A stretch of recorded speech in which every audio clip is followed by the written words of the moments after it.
Hello and welcome back to Blackwatch Intel. My name is Crashy, and today I kind of wanted to do a patch recap or kind of review of the changes to Reaper and Roadhog in the latest 1.12 Overwatch patch. So the reason I wanted to do this specifically is because those two heroes saw the most change. They're being talked about heavily in the community, and overall it's just kind of a hot topic, and I think it's fun to kind of bring them up in a topic video, discuss how their changes are affecting themselves individually and their place in the meta, as well as the interaction between the two. So firstly, I think this is a much larger change for Roadhog, and the reason I feel that way specifically is because Reaper was already good at dealing with tanks, and while he didn't see a lot of play, if you want to compare the interaction between them, when you nerf Roadhog and you buff Reaper, well, obviously he's going to have a little bit more of an advantage, even more so going into a Reaper-Roadhog interaction. Now that said, overall, Roadhog, I think specifically, isn't actually in that terrible of a place. I think what this patch did is reinvent the playstyle of the hero, and over a decent amount of time, that playstyle, his right and his proper way to play the new Roadhog, is going to kind of come to the forefront. You're going to see Roadhog players or just more experienced players start to utilize him properly, and then that will trickle down and people will continue to play Roadhog like the nerf never happened. So that said, let's kind of discuss that and kind of explore what changed with Roadhog and what playstyle you might see from him going forward.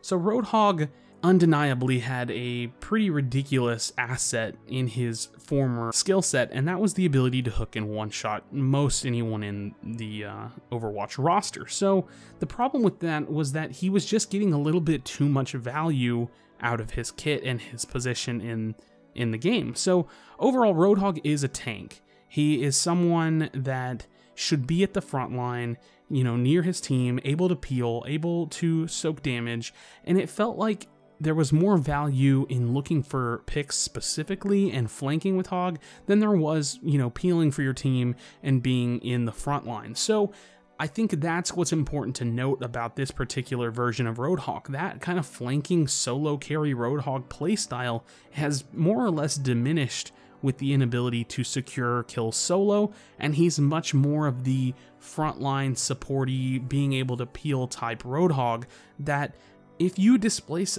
an enemy into your team's, you know, kind of front line or into your team's backline with the hook, that person should die. Now, if you're flanking on your own and you hook someone, you might not be able to secure that kill by yourself. That doesn't mean you might not be able to secure it after the hook, but you're not going to be able to guarantee that hook combo, which means your positioning on Hog is going to be a little bit awkward if you don't secure that kill and you are flanking. So overall, I think what this version of Hog is meant to do is he's meant to peel.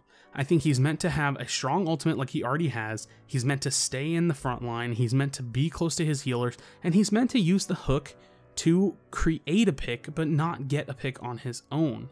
So Roadhog, I think he's in a cool spot. I think the buff to his gun specifically is interesting because it definitely plays out differently. You're not auto killing people with his secondary fire. You're not doing, you know, ridiculous damage, but you are still pushing out good DPS, and overall, minus the hook combo, you're actually fighting some of the squishier targets a little bit better. I was fighting against a Roadhog as Sombra, and although he wasn't able to hook and one-shot me, his consistency with his damage made it actually a little bit more difficult for me to fight him. Usually I would say Sombra has a really good matchup versus Roadhog, but it was a little bit more difficult. So overall, I think Roadhog's going to be in a pretty decent spot. I think it doesn't feel that way. It definitely sucks to see, you know, someone's favorite character get nerfed, but I think he's going to be in a pretty decent position going forward. As for Reaper, we've seen his ability to sustain versus tanks and in some situations kind of enlightened a little bit, and I think we are going to start to see Reaper play kind of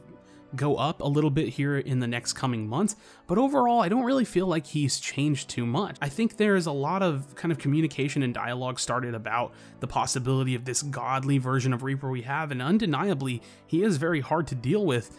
but not in the likes of dive comp. I don't think he's strong enough to slow that down, and overall, the issue that I've always had with Reaper was his lack of mobility, and that's still an issue today. You still ultimately rely on a team composition and hard, strong team play to utilize the Reaper to its fullest extent. Something like Pharah Mercy still puts a bit of a struggle on top of a Reaper player, and overall I just don't think that the lifesteal change for him is going to really push him to the front of the meta, but it definitely does make him a little bit harder to deal with, and hopefully we'll see some improvements to his mobility in the coming months, you know, in future patches, to kind of bring him to that forefront where it's not necessarily him being able to counter comp like Dive or Pharah Mercy, but more of him being able to find his own strengths in the midst of that. Like I've said in the past, my specific set of fixes that I would like to see for Reaper is maybe some form of movement speed increase post his teleport, post his shift, or I don't know, maybe just the resolution of his teleport going off a little bit faster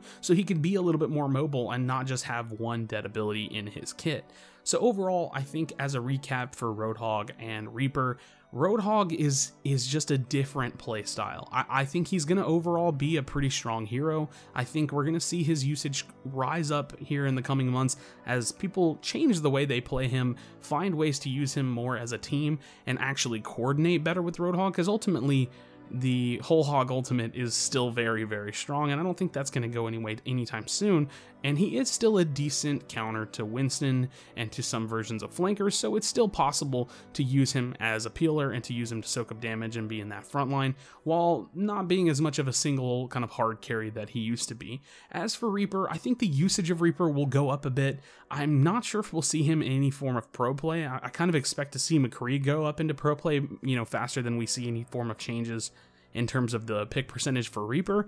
I do think he's going to be a little bit harder to deal with, possibly in the middle lower rankings of the competitive ladder, since it's a lot less coordinated. So we may see a rise in popularity for Reaper on the competitive ladder, but overall I think he's about the same with a little bit more of a stronger ultimate, since it is a little bit harder to kill him. But if you hook him, you can stop the ultimate at least. Overall, I think the interaction between the two heroes is going to be about the same.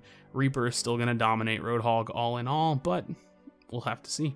So thanks again for watching this video. Please do not leave without leaving a like and subscribe for future content, and let us know what you think of the content. We're going to be pushing out videos almost daily. So thanks again for checking out the video, and I look forward to seeing you on the next one.